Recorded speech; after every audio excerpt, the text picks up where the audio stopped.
ஆழ்ந்து கேளுங்க. எல்லா இன்கம்ப்ளீஷனுமே ஏதாவது ஒரு நிகழ்ச்சியிலிருந்து தான் ஆரம்பிக்கும். நேரடியா நீங்க அனுபவிக்கிறதோ இல்ல ரொம்ப நெருக்கமா நீங்க உணர்ற ஒருத்தர் சொல்லும் பொழுதோ, யார் சொன்னாலும் ஆரம்பிக்காது.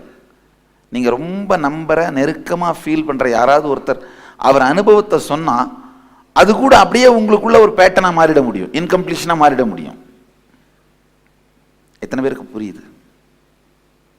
ஆழ்ந்து கேளுங்க, திரும்ப சொல்றேன். எல்லா இன்கம்ப்ளீஷனும், அதாவது உங்களுடைய மனதை உடலை செயல்படாமல் தடுத்து கொண்டிருக்கிற எல்லா இன்கம்ப்ளீஷனுமே உங்க வாழ்க்கையில ஏதாவது ஒரு நிகழ்ச்சியிலிருந்து தான் ஆரம்பிக்கும். அப்படி நேரடி அனுபவம் இல்லைன்னா சில நேரத்தில் ரொம்ப நெருக்கமான நபர் யாராவது ஒருத்தர் சொன்னா ஆரம்பிக்கும். சொன்னாலும் கூட அது நிகழ முடியும். அது உங்களுடைய வாழ்க்கையின் பாகம்னு நீங்க யாரை உணர்றீங்களோ அவங்க அவங்களுடைய அனுபவத்தையோ இல்ல கஷ்டத்தை ஏதாவது ஒரு துக்கத்தையோ சொன்னா அதுவும் கூட உங்களுக்குள்ள பேட்டனா, ரூட் பேட்டனா இல்ல இன்கம்ப்ளீஷனா மாற முடியும். இப்ப நீங்க எல்லாம் எழுதியிருப்பீங்க வேற வேற இன்கம்ப்ளீஷன்ஸ் பணம் சார்ந்து. ஆக்சுவலி நீங்க அதை மட்டும்தான் அட்டன் பண்றேன். என்ன டன்னா ஆயிரக்கணக்கில் இன்கம்ப்ளீஷன்ஸ் வச்சிருப்போம் நாம. உடல் நலம் சார்ந்தது, மனநலம் சார்ந்தது, நம்ம மேலேயே நமக்கு இருக்கிற இன்கம்ப்ளீஷன். உண்மையில பாத்தீங்கன்னா உங்களை விட உங்களை வேற யாரும் அதிகமா வெறுக்கவே முடியாது. உண்மை. அதாவது நம்ம மேலேயே நம்மளுக்கு தொடர்ந்து இருக்கிற டவுட். அதாவதுங்க உலகத்திலேயே மிகப்பெரிய துக்கம் என்ன தெரியுமா? நாம எடுக்கிற டெசிஷன்ஸை நம்மளாலேயே தொடர்ந்து சஸ்டெயின் பண்ண முடியுமா முடியாதான்னு நம்மளுக்கே நம்ம மேல இருக்கிற சந்தேகம் தான் உலகத்திலேயே மிகப்பெரிய துக்கம். அதாவது இந்த டெசிஷன்ஸை தொடர்ந்து சஸ்டெயின் பண்ணுவோமான்னு நமக்கே தைரியம் இருக்காது. ஆனா இப்போதைக்கு அந்த டெசிஷனை தாங்கி பிடிச்சாகணும். இந்த பாசு கீழேயே தொடர்ந்து வேலை செய்வோமான்னு நமக்கே தெரியாது. ஆனா இப்போதைக்கு அவரை பாசுன்னு தாங்கி பிடிச்சாகணும். இந்த மனைவியோட தான் இந்த கணவனோட தான் தொடர்ந்து வாழ போறோமா நமக்கே தெரியாது. ஆனா இப்போதைக்கு அவங்களுக்கு நாம தாங்கி பிடிச்சாகணும். நாம எடுக்கிற முடிவுகள் நாமளே அதை தொடர்ந்து சஸ்டெயின் பண்ண போறோமான்னு நமக்கே நம்ம மேல நம்பிக்கை இல்லைன்னாலும் அந்த முடிவை நாம இப்போதைக்கு தாங்கி பிடிச்சி நம்ம சக்தி முழுக்கவும் அதை பின்னாடி போட்டு அதை நிறுத்தி ஆகணும். இந்த செல்ஃப் டவுட்னு சொல்லுவோம். அதுதான் மிகப்பெரிய பெயின் இருக்கிறதுலையே. இந்த மாதிரி பல பேட்டர்ன்ஸ் லைஃப்ல உருவாக்கி வச்சிருப்போம். இன்னைக்கு இந்த பணம் சார்ந்ததை பத்தி மட்டும் அட்டன் பண்ணலாம். ஏன்னா அந்த ஒரு பேட்டர்னை வெளியில எடுத்தோம்னா விவேகானந்தர் ரொம்ப அழகா சொல்றாரு. விவேகானந்தர் அமெரிக்காவில் போய் வெற்றி அடைந்ததுனா அந்த நியூஸை படிச்சு கோபம் கொந்தளிச்சு அந்த பெங்காலோட ப்ரைடையே பிரேக் பண்றதுக்காக ஒரு ஆர்டிஃபிஷியல் ஃபெமைன், அதாவது ஆர்டிஃபிஷியலா உருவாக்கப்பட்டு ஒரு பஞ்சத்தையே உருவாக்குறான். அந்த டைம் பிரிட்டிஷ் கவர்னர் 1902 விவேகானந்தர் இறந்து போயிடுறாரு. 1893 சிகாகோவில் பேசுறாரு. பேசி ரொம்ப பெரிய அந்த ஒரு லெஜிட்டிமேட்டான அக்செப்டட் ரிலிஜனா இந்து மதத்துக்கான கிரெடிபிலிட்டி எடுத்துட்டு வந்தது விவேகானந்தர் தான். அவர் போற வரைக்கும் நாம ஒரு லெஜிட்டிமேட்டான ரிலிஜனே கிடையாது வெஸ்ட்ல. 1893 இருந்து அவருடைய சக்சஸ் ஒரு 4 ஆண்டுகள் அவருடைய பீக் சக்சஸ் பீரியட்னு சொல்லலாம். அதுக்கப்புறம் அவருடைய ஹெல்த் உடைஞ்சிருச்சு. அந்த பீக் சக்சஸ் பீரியட் 4 ஆண்டுகள் இந்த பெங்காலே ப்ரைடோட ஃபீல் பண்ணுச்சு அவரை. வங்காளமே ஒரு பெரிய ப்ரைடை, என்ன தைரியத்தை ஃபீல் பண்ணது. அதை பிரேக் பண்ணுறதுக்காகவே ஒரு ஆர்டிஃபிஷியலான பஞ்சத்தையே உருவாக்குறான் இந்த கவர்னர். ஏன்னா அடி வயிற்றில் அடித்தாதானே மனுஷனுடைய கான்ஃபிடென்ட்டை உடைக்க முடியும். அந்த மனுஷனுடைய கான்ஃபிடென்ட்டை உடைக்கிறது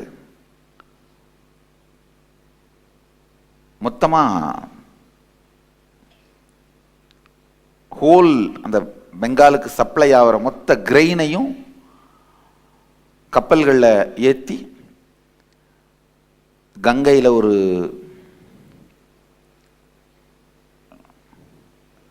5 கிலோமீட்டர் தள்ளி கடலில் கொட்டுறான். ஆனால் அவனுக்கு முட்டாள்தனமான ஒரு முடிவு, கங்கை 8 கிலோமீட்டருக்கு கடலுக்குள்ள இருந்து திரும்ப வரும். இந்த ஹை டைடு லோ டைடு அப்போ அது மொத்த கிரைனையும் திரும்பி எடுத்துட்டு வந்து கரையில் வச்சிருது. அந்த ஹை டைடு லோ டைடு அப்போ ஆனால் திரும்ப செலவு பண்ணி திரும்ப எடுத்துட்டு போய் 20 கிலோமீட்டர் தாண்டி எடுத்துட்டு போய் கொட்டுறான் கடலுக்குள்ள. ஏதாவது இந்த பஞ்சத்தை உருவாக்குறதுக்காக, கிரெயின் சப்ளையை நிறுத்துறதுக்காக.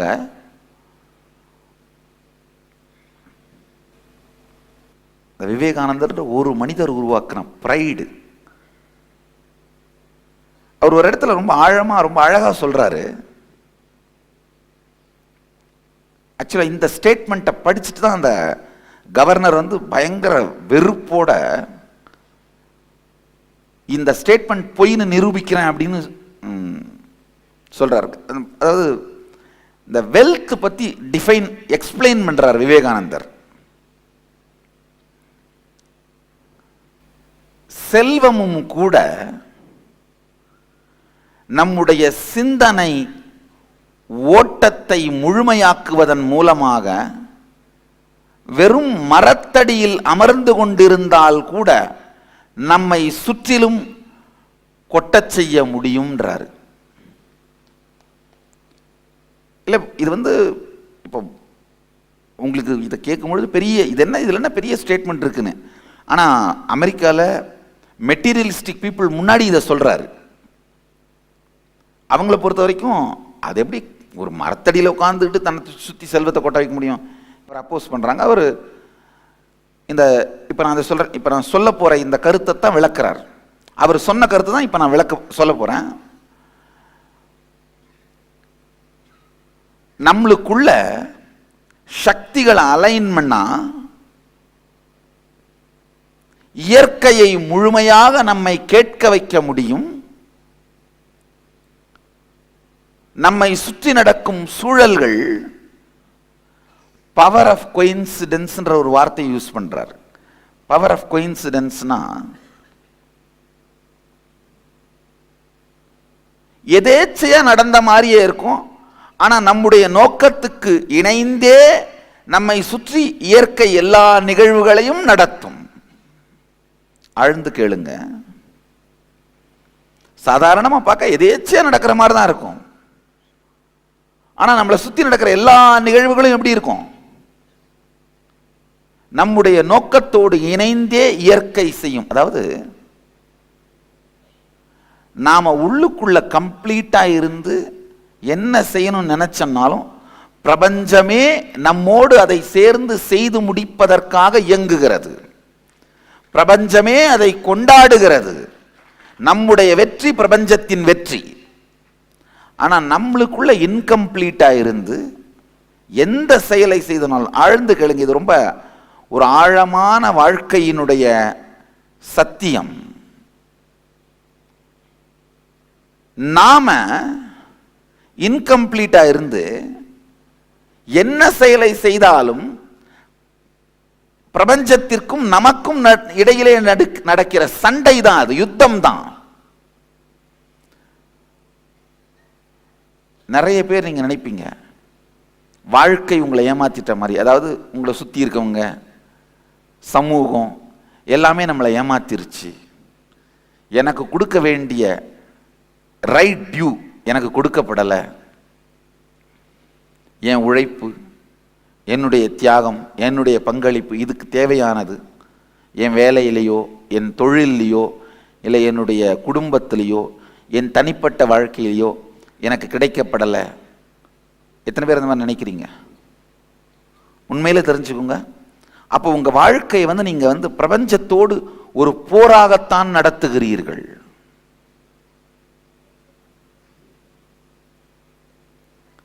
உங்களுக்குள்ள இன்கம்ப்ளீஷன் இருக்கிற வரைக்கும் அது போர் தான்.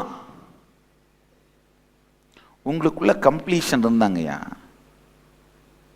உங்களுக்குள்ள கம்ப்ளீஷனோட இருந்தீங்கன்னா எவனாலையும் உங்களை அசைக்க முடியாதுங்கய்யா.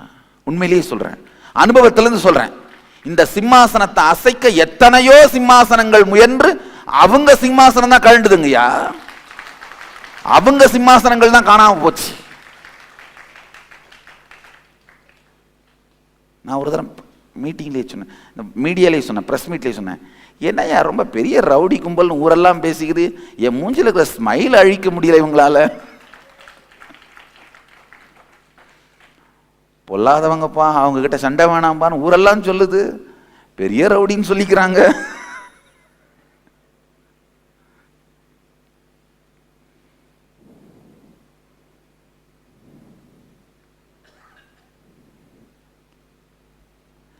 நாம் அனுமதிக்காமல், நமக்குள்ள இன்கம்ப்ளீஷன் இல்லாமல் யாருமே நம்மை அசைக்க முடியாது. வாழ்க்கையில ஒரே ஒரு சத்தியம், நேத்திலிருந்து என்னென்னவோ பேசிட்டு இருந்த, என்னென்னவோ கேட்டீங்க, எல்லாத்தையும் மறந்துட்டா கூட பரவாயில்லைங்க, இதை ஒன்றுத்தை உள்வாங்குங்க. எந்த சூழலிலும் வாழ்க்கையில் நமக்குள்ள இன்கம்ப்ளீஷன்ஸ் அலோ பண்றது இல்ல, நாம பவர்லெஸ் ஆகிறது இல்ல. இந்த ஒண்ணே பிடிங்க போதும். இந்த ஒண்ணு எந்த சூழலிலும் நமக்குள்ள இன்கம்ப்ளீஷன் அலோ பண்றது இல்ல, நாம பவர்லெஸ் ஆகிறது இல்ல. அவ்வளவுதான். நமக்குள்ள இன்கம்ப்ளீஷனை அலோவ் பண்ணி நமக்குள்ள பவர்லெஸ் ஆனீங்கன்னா உங்களை சாவடிக்க பெரிய, உங்களை அழிக்கவும் ஒழிக்கவும் பெரிய வெளியிலிருந்து பிரச்சனைலாம் வர வேண்டியதில்லை. சும்மா புல் தடிக்க விழுந்து செத்து போயிருவீங்க. புல் தடிக்க விழுந்து செத்து போயிருவீங்க. பால் குடிச்சு கேன்சர் வந்து செத்து போயிருவீங்க. அதில் ஒன்றும் பெருசாலாம் அதுக்கு ஒன்றும் பிளான்லாம் தேவையில்லை. நமக்குள்ள இன்கம்ப்ளீஷன் அலோ பண்ணாம, நமக்குள்ள பவர்லெஸ்னஸ் அலோ பண்ணாம இருந்தீங்கன்னா உங்களுடைய வாழ்க்கை பிரபஞ்சத்தின் வெற்றி. ஐயா, என்னுடைய வெற்றி நான் ரெப்ரசன்ட் பண்ற இந்த சதாசிவன்ற கான்செப்டோட வெற்றிங்கயா. என்னை எப்படி தூக்க விட்டுருவாருங்கய்யா? ஏன்னா அவர் ஜெயிச்சே ஆகணும். நல்லா தெரிஞ்சுக்கோங்க, உங்களுக்குள்ள இன்கம்ப்ளீஷன் அலோ பண்ணலனாலே உங்கள் வெற்றி பிரபஞ்சத்தின் வெற்றி. உங்க மூலமா வெற்றி அடைகிறதுக்கும் உங்களுடைய வெற்றியை கொண்டாடுறதுக்கும் பிரபஞ்சம் காத்திருக்கிறது. நான் ஒன்றும் தத்துவம்லாம் சொல்லலைங்கய்யா. தினசரி வாழ்க்கையில் நேரடியாக நீங்க அப்ளை பண்றதுக்கான ஸ்ட்ராட்டஜியை சொல்றேன். நான் சொல்றது கேட்டு ஓகே, பிரபஞ்சம் சரி சொல்றாரு, கேட்டுக்கலாம். மேபி சொல்றது கரெக்டாக தான் இருக்கும். நான் இப்படியே தியானம் பண்ணி ப்ராக்டிஸ் பண்ணி கம்ப்ளீஷன் பண்ணால் ஒரு 10 வருஷம் கழிச்சு இதெல்லாம் எனக்கு ரியாலிட்டியாக மாறிடும். இல்லை 5 வருஷம் ஆனப்புறம் இதெல்லாம் எனக்கு அப்படியே உண்மையாக மாறிடும். 5 ஆண்டு திட்டம் இல்லைங்க நான் சொல்றது, 5 நிமிட திட்டம். இன்று, அதாவது இந்த அடிப்படையான சத்தியங்கள் நீங்க அந்த சத்தியத்தை நோக்கி டியூன் ஆகாத போது ரியாலிட்டியா தான் இருக்குங்க. ஜஸ்ட் அதை நோக்கி அலைன் பண்ணிக்கிறது, அவ்வளவுதான். இந்த ஒரே ஒரு விஷயத்தை எடுத்தீங்கன்னா உங்களுடைய தாட் கரண்ட்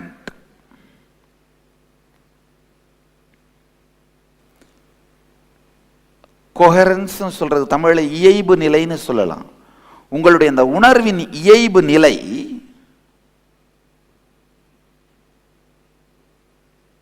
உங்களுடைய பிரெயின் கொஹரன்ஸும் மூளையினுடைய இயைபு நிலை, நீங்க அந்த இயங்குகின்ற இயைபு நிலை உங்களை சுத்தி இருக்கிற எல்லா விஷயத்தையும் உங்களுடைய வெற்றிக்கான ஒரு கோயின்சிடென்டான நிகழ்ச்சியாவே நடக்கும்.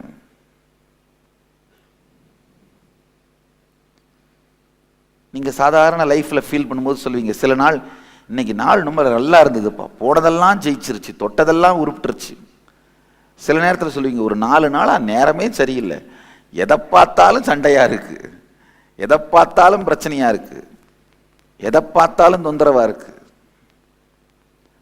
வேற ஒண்ணுமே இல்லைங்கயா, நீங்க காலையிலேயே எதையாவது ஒரு கண்ட ஜோசியர் எழுதி போட்டு இந்த ராசி பலன்ல நஷ்டம் அப்படின்னு படிச்சிட்டீங்கன்னா அப்புறம் என்னதான் போச்சு இல்ல? உண்மை. அதையே மனசுக்குள்ள அரைச்சுக்கிட்டே என்ன பண்ணுவீங்க, ஆக்சுவலாவே லாபம் வந்திருந்தா கூட மனசுக்குள்ள என்ன ரெக்கார்ட் பண்ணிப்பீங்க, 5 லட்சமா வந்திருக்க வேண்டியது 4.25 லட்சமா வந்துருச்சு.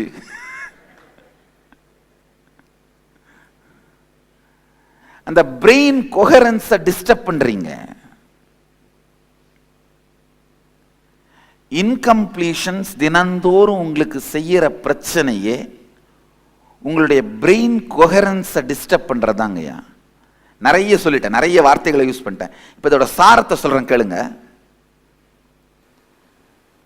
எப்போ நீங்க ஏதோ ஒரு காரணத்துக்காக பவர்லெஸ்ஸா இன்கம்ப்ளீஷனோட உங்க லைஃபையும் டேவையும் ஆரம்பிக்கிறீங்களோ, அப்போ உங்க பிரெயின் கொஹரன்ஸ் டிஸ்டர்ப் ஆகிறதுனால உங்களை சுத்தி அந்த மாதிரி துரதிஷ்ட நிகழ்ச்சிகளையே அட்ராக்ட் பண்ணுவீங்க. பிரபஞ்சத்தோடு நடக்கின்ற யுத்தமாக உங்கள் வாழ்க்கையை நடத்துவீங்க. யாரை பார்த்தாலும் ஃப்ரஸ்ட்ரேஷனோடய ஹேண்டில் பண்ணுவீங்க. எனக்கு ஏன், நான் யாரு, நீ என்ன, நீ எப்படி இப்படி என்ன டீல் பண்ணிட்டு இருக்க, ஃப்ரஸ்ட்ரேஷனோடய டீல் பண்ணுவீங்க எல்லாத்தையுமே. உங்க டேவை, உங்க லைஃபை கம்ப்ளீஷனோடு ஆரம்பிச்சிங்கன்னா உங்களை சுத்தி இருக்கிற மொத்த பிரபஞ்சமும் உங்கள் வெற்றிக்காகவே உழைக்கும். அப்ப எல்லா நிகழ்வுமே உங்கள் வெற்றிக்காக நடக்கிற மாதிரியே நடக்கும். இந்த பவர் ஆஃப் கோயின்சிடென்ஸ் ஹார்வெஸ்ட் பண்றதுக்கு, பவர் ஆஃப் கோயின்சிடென்ஸ் ஹார்வெஸ்ட் பண்றதுக்கான, அதனுடைய பலனை நமக்கு சாதகமாக்கிக் கொள்வதற்கான ஒரு மிக உயர்ந்த நிலை கம்ப்ளீஷன்ல இருக்கிறது.